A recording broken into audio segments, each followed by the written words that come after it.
So talking about Paul Sykes, and when did you meet him? I first met Paul in 1976 in that pub where I was on about, where I got my phone call from to do that robbery.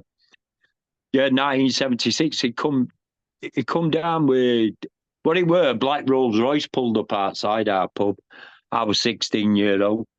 And Delroy Showers, Sykes there, David Dunford, John Wynne, and Ronnie Telthorpe, who I got to meet later on in life. They all got out in a black roller, and Delroy were giving all young uns outside 10 quids and taking them for rides in his Rolls Royce. But Sykes here come, David Dunford had some bollocks with a guy down our area. So he'd obviously fetched Sykesy down to fill him in. But the guy weren't in. So my other mate, who I grafted with, my burgling partner, Dave Lee, he was really good pals with these. And he introduced me to Sykes. But it was only like, all right, how you getting on and that. Plus Sykes was in then, 1976, Sykes was a big fucking menacing guy.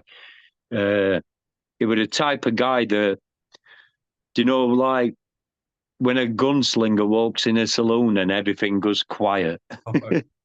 He had that aurora about him. But I got to know him more, like, in jail. I met him in jail when I was about 22, something like that. And he recognised me straight away. Were you two similar age? No, Sykes is about 10 years older than me. Right. Sykes he was born in 46, 47. Well, he's about 13 years older than me. But what got me and Paul pals, we used to train together with weights. I used to be a powerlifter in Leeds, Nick.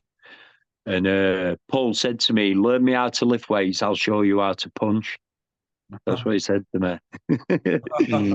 So, yeah, we used to do heavy squats and deadlifts and all that together. But we became close, me and Paul, as mates. And after prison, like, I used to go through and see him. He used to come to Sheffield and see me. We used to go out drinking together. Yeah, we became close friends.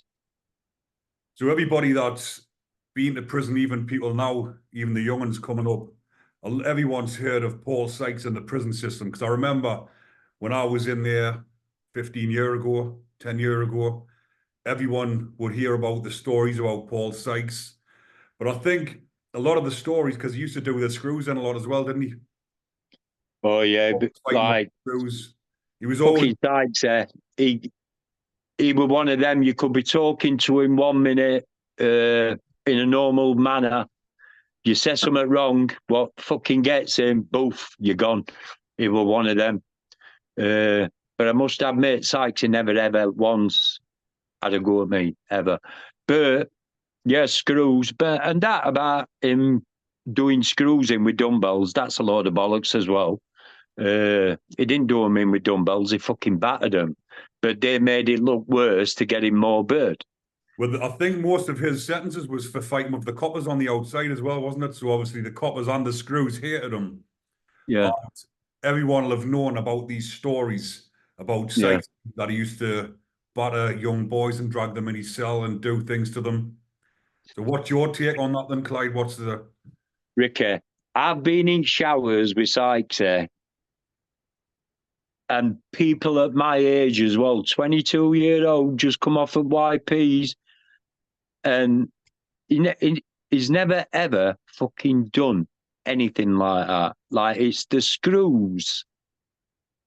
Put it this way, they said YPs, like, cons weren't on YPs landings. Cons had their own landings, YPs were on their own. They were the screws, because YPs like mess about a lot at night and all with noise. The screws used to say, if you don't fucking give up, we're going to put Paul Sykes in with you. because they all knew that Paul was a fucking horrible bastard, Aye. a violent man, and like he wouldn't stand for it. Like I've got stories about Paul, what he's done, and yeah. But as far as nonsense goes, kids, it's a load of bollocks. It's just people making stories up. That's all it is. And it come from the screws to start off with. But you've got certain individuals on podcasts what carry it on. Aye. But the proper people, like yourself, like Yama, Yeah. they don't believe this shit. Do you know what I mean? They don't believe it because they know it wouldn't happen. Because if it did happen, all the fucking tough guys on landing would fucking jump him, smash him to bits. Aye. And don't tell me, all these fucking guys, what he's supposed to have done, not one of them grassed him up because he hadn't even got a conviction for it. Yeah. If I was fucking raped in jail, I would have no qualms about going down to office and fucking telling the screws what he'd done to me. Of course. Do you know what I mean? But in them days as well, if you didn't want to directly go, they used to have a fucking note. You could put a note in box. That's what grassers used to do. Just put a note in the fucking box and bubble you up about things. But Sykes has not got one conviction. Nobody has come forward saying, yeah, he did it. He did this. He did that. It's a load of bollocks, Ricky. It's the screws what started this off. It happens I think it's happening in nearly every city up and down the country. When I was in the young offenders, I used to say, oh, when you go to Durham, you're going to get bummed off such and such. He's going to get a hold of you just to put the frighteners on you. So obviously they used to say about Sykesy, but because he was so notorious in the prisons, it's Yeah, carried throughout the prison system, and everyone's believed it without any evidence. yeah, yeah.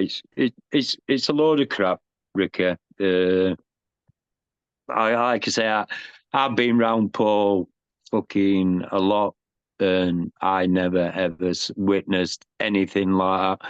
And nobody, I never heard the fucking rumor me until like 2 or 3 years ago. Anyway, you know what I mean? So no, it never happened. He never ever raped a young kid and fucking get him tobacco. And there were even rumours that he used to put fucking page 3 women on the guy's backs. Crazy, isn't it? It's like, how do these rumours get about? Like you see, when people make up rumors in prison and it gets spread about, by the time it's got to the other side of the prison, he's done 10 people when it's.